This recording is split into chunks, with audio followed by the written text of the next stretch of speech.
Seja bem-vindo a mais uma história misteriosa, uma lenda antiga, um professor cético e uma noite em que a realidade pode se partir em dois.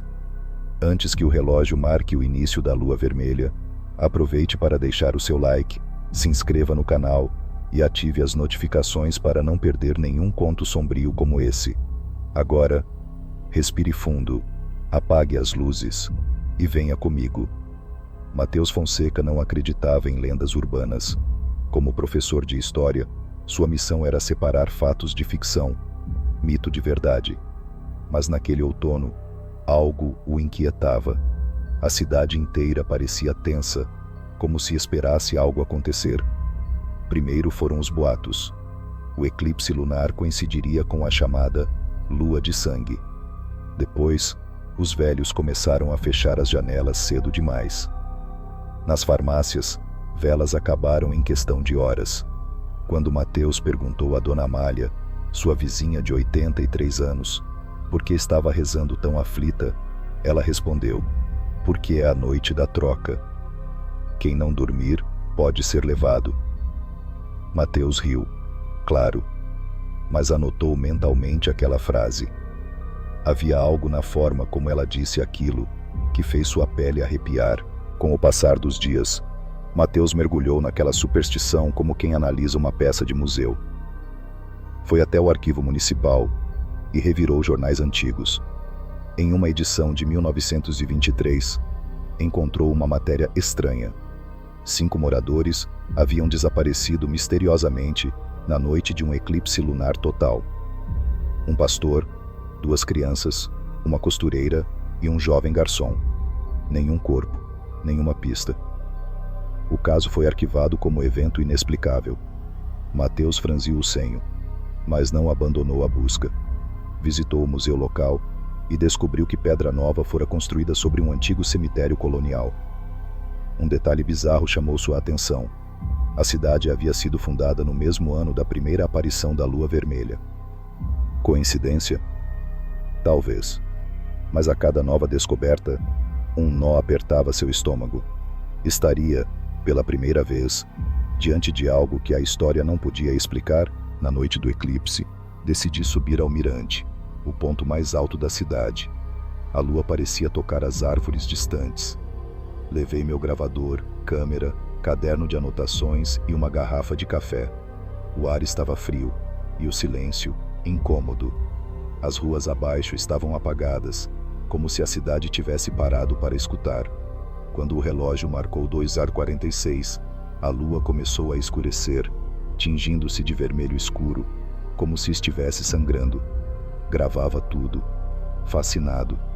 Então, por um segundo que pareceu uma eternidade, eu pisquei. Um piscar de olhos, e o mundo não era mais o mesmo. Matheus despertou com o rosto encostado no banco de pedra. O gravador ao seu lado, desligado. O céu ainda exibia a lua, mas agora era opaca, sem brilho. Tudo parecia imóvel.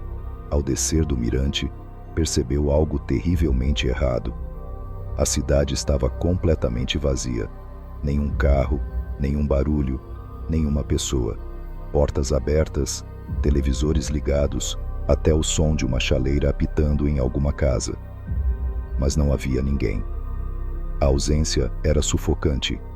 Ele caminhou pelas ruas, chamou por nomes, bateu em portas, mas não recebeu resposta. Foi então que percebeu. Não estava sozinho. Algo, ou alguém, o observava nas sombras. Vultos espreitavam entre os postes apagados. Ele não os via claramente, mas os sentia. E com cada passo, sua sanidade parecia se desgastar como uma corda sendo puxada demais. Ao retornar à minha casa, o pânico aumentou. O portão estava entreaberto, o sofá tombado e o espelho da sala estava diferente. Minha imagem refletida piscava com um segundo de atraso. Em vez de repetir meus gestos, parecia me observar, viva. Aproximando-me lentamente, vi algo impossível. Minha própria figura, sorrindo, um sorriso frio, estranho, que não me pertencia. Recuo, tropeçando no tapete. Meu coração dispara. Algo está profundamente errado. Procuro o celular, mas não há sinal. As horas estão congeladas. 3 horas e 3 minutos. Um som metálico ecoa no andar de cima, e mesmo contra o instinto, subo. Encararei o que quer que esteja acontecendo. No sótão, encontrei algo que não lembrava ter guardado. Uma velha maleta de couro, coberta de poeira. Dentro, um livro grosso, de capa escura, com letras em relevo dourado quase apagadas, rituais de travessia e o véu da lua. Havia uma data, 1823. Não lembrava de ter visto aquele livro antes. Ao abrir, as páginas se viravam sozinhas, como se tivessem pressa. Pararam em um capítulo intitulado Noite do Limiar, a dança dos vivos e mortos. O texto era direto. A cada 100 anos, quando a lua for sangue, os que ousarem olhar seu brilho verão o mundo pelo outro lado. Mateus gelou. Não era uma metáfora. Era uma descrição precisa do que estava vivendo. O tempo corria, se é que ainda corria. Desci as escadas correndo, sentindo as paredes pulsarem, como se a casa respirasse. A rua parecia mais escura, como se a noite quisesse me engolir. Corri para o colégio, em busca de pistas ou do conforto da rotina. Ao chegar, os corredores estavam vazios, exceto por um som baixo vindo da sala dos professores. Entrei devagar e vi na lousa, escrito com giz vermelho: "Você viu demais." Minha pele se arrepiou. Olhei ao redor, mas não havia ninguém. Quando me virei para a janela, minha imagem piscou e desapareceu. No reflexo, a sala estava cheia de sombras me observando. Mateus girou o corpo rapidamente, mas a sala estava vazia. O quadro limpo. A mensagem sumira. Até o som havia cessado. Apenas seu próprio fôlego acelerado preenchia o espaço. Ele decidiu correr para a biblioteca da escola, a mais antiga da cidade. Talvez houvesse ali algum rastro do livro que encontrara em casa. Ao entrar, a poeira parecia suspensa no ar, imóvel, como se o tempo estivesse preso ali. As luzes não acendiam. Mateus pegou uma lanterna da recepção e seguiu entre as prateleiras. Os livros estavam tortos, muitos caídos no chão, como se alguém os tivesse revirado, ou outra coisa. No fundo da sala, entre estantes esquecidas, viu uma pequena porta de madeira apodrecida, que nunca lembrava ter notado. Ela estava entreaberta, exalando um cheiro de incenso queimado e terra úmida. Lá dentro, um único espelho, velho, manchado, emoldurado por símbolos entalhados. Mateus se aproximou e viu seu reflexo, preso, parado, olhando diretamente para ele com olhos suplicantes. Ele estendeu a mão. O vidro pareceu vibrar sob seu toque. O reflexo começou a bater com força do outro lado, como se quisesse alertá-lo de algo urgente. Uma fissura surgiu na superfície. Mateus recuou, mas atrás de si ouviu uma respiração baixa e irregular. Virou-se devagar. Uma figura estava ali, algo disforme, como um corpo envolto em pano molhado, sem rosto. A coisa não se mexia, apenas observava. Sem coragem de fugir, Mateus voltou os olhos ao espelho. Mas agora, ele estava vazio. Nem ele, nem reflexo, nem nada. Apenas sua imagem desfocada. A criatura deu um passo. Outro. O chão parecia ranger sob seu peso invisível. De repente, a porta se fechou com estrondo. Mateus ficou trancado ali dentro. E a figura foi se dissolvendo, lentamente, em névoa, até se esgueirar pelo vidro como se fosse absorvida. Um sussurro ecoou. A troca começou. Mateus bateu na porta, chutou, gritou. Nada cedia. Quando olhou novamente para o espelho, sua imagem havia retornado, mas estava diferente. Cabelos desgrenhados, olhos fundos e um leve sorriso de escárnio.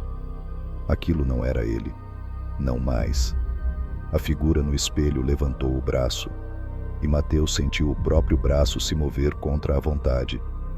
Tentou resistir, gritar, mas sua boca permaneceu imóvel. Estava sendo tomado, de dentro para fora. Quando o espelho começou a emitir um brilho avermelhado, ele viu outros reflexos surgirem nas bordas. Rostos desconhecidos, alguns chorando, outros, em silêncio, observando, como se houvesse uma multidão ali, presos na fronteira entre mundos. Ele compreendeu, com horror. Todos aqueles que desapareceram antes ainda estavam ali. E se não encontrasse uma saída, ele também seria apenas mais um vulto entre o vidro e o limiar. Um pensamento súbito o alcançou. O livro, o Rituais de Travessia, mencionava uma âncora, algo que o conectava ao mundo real. Uma memória, uma emoção forte, algo vivo. Começou a se concentrar. Sua mãe, fazendo café todas as manhãs, chamando-o de meu menino curioso. Seus alunos, cheios de perguntas. A risada de uma antiga amiga. Seus dedos voltaram a se mover. A respiração a fluir. O controle voltava aos poucos. Mateus gritou: "Eu sou Mateus Fonseca e eu escolho ficar." O espelho rachou. O vidro trincado absorveu os vultos. Um a um, os rostos começaram a se apagar. E então, um clarão. Ele fechou os olhos, tomado por um calor insuportável. E tudo ao seu redor se desfez. Mateus acordou deitado no banco do mirante, o céu tingido de um azul frio. A lua ainda estava visível, mas pálida, quase invisível. O sol já ameaçava nascer no horizonte.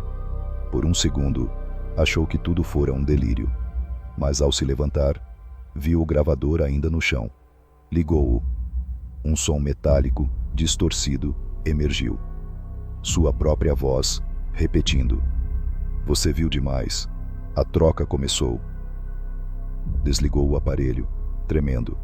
Desceu as ruas. Agora, a cidade estava viva. Pessoas saíam de casa. O padeiro abria sua loja. O som dos cachorros voltava a preencher o ar. Tudo parecia normal, exceto por ele. Algo dentro de si estava diferente. Sentia como se tivesse trazido um pouco daquele lugar consigo. Como se parte de sua alma tivesse ficado presa atrás daquele espelho. Nos dias que se seguiram, tentei levar uma vida normal, mas os espelhos pareciam reagir à minha presença. Sempre que passava diante de um, percebia algo estranho. Um movimento atrasado, uma piscada que não dei, um reflexo que me encarava mesmo quando não olhava diretamente. Cobri os espelhos da casa, dormia mal, sonhando com corredores vazios e sombras sem rosto. Certa manhã, encontrei na minha escrivaninha o livro Rituais de Travessia, como novo, sem nenhuma página danificada. Sabia que não havia colocado aquilo ali. Ao abri-lo, vi apenas uma frase escrita à mão: "Não foi a última troca." Fechei o livro, trancando-o numa caixa de ferro, mas o texto desapareceu na página em branco. O silêncio depois parecia zombar de mim. Eu sabia que precisava de ajuda. Fui até o único padre da cidade que estava disposto a me escutar. Não falei de lendas ou portais. Apenas disse que sentia que algo me acompanhava. O padre me ouviu com um olhar resignado e, ao final, me entregou uma pequena cruz de madeira. Ele disse: "Não posso garantir que isso impeça o que está vindo, mas talvez te ajude a lembrar de quem você é quando tudo escurecer de novo." Naquela noite, sonhei com a biblioteca novamente, mas agora havia uma porta aberta nos fundos. Uma luz suave saía por ela, e alguém me chamava. Era minha voz, ou talvez a de outro eu.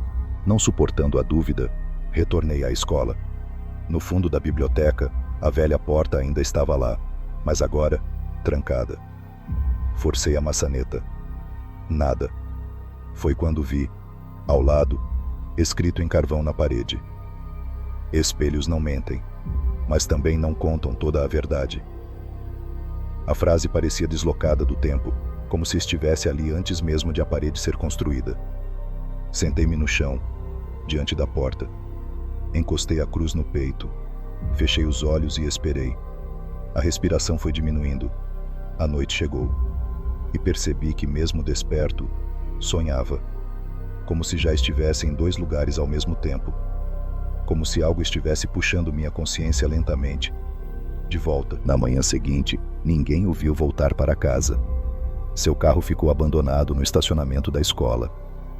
A biblioteca estava trancada, mas dentro dela, a poeira havia sido soprada do chão, formando pegadas que levavam até a porta do espelho. A cruz de madeira estava deixada sobre a mesa do refeitório, perfeitamente posicionada, como se alguém quisesse que fosse notada. Dona Amália, ao ouvir os boatos do sumiço do professor, apenas murmurou: "Mais um foi levado." Ela voltou a costurar, os olhos marejados, como se esperasse aquilo há muito tempo. Uma semana depois, alunos começaram a relatar reflexos estranhos nos espelhos da escola. Um deles disse ter visto Matheus Fonseca sorrindo, parado na sala dos professores, mesmo com a porta trancada. Outro jura ter ouvido sua voz vindo do banheiro do 2º andar, onde não havia ninguém. A direção preferiu ignorar os relatos, mas algo estava errado. Uma câmera de segurança, do tipo analógica, captou na madrugada do dia 21 um vulto parado no corredor. Não havia som, apenas o reflexo do espelho, reagindo sozinho. E depois, a imagem congelou. A fita foi queimada 2 dias depois. E assim termina a história da Lua Vermelha. Ou talvez apenas mais um de seus capítulos. Matheus Fonseca não voltou. Ou talvez tenha voltado, mas de um jeito que ninguém reconhece. Afinal, e se entre os reflexos que nos observam todos os dias, houver um que não é mais nosso? Um que espera apenas a próxima lua para trocar de lugar conosco? O véu que separa os vivos dos mortos é fino como o brilho de um espelho antigo. E quando a próxima lua vermelha surgir, você saberá. Se gostou da história, deixe seu like, se inscreva no canal e compartilhe com quem adora mistérios assim. Comente abaixo o que achou e que tipo de história você gostaria de ouvir na próxima vez. Nos encontramos em breve. Até lá!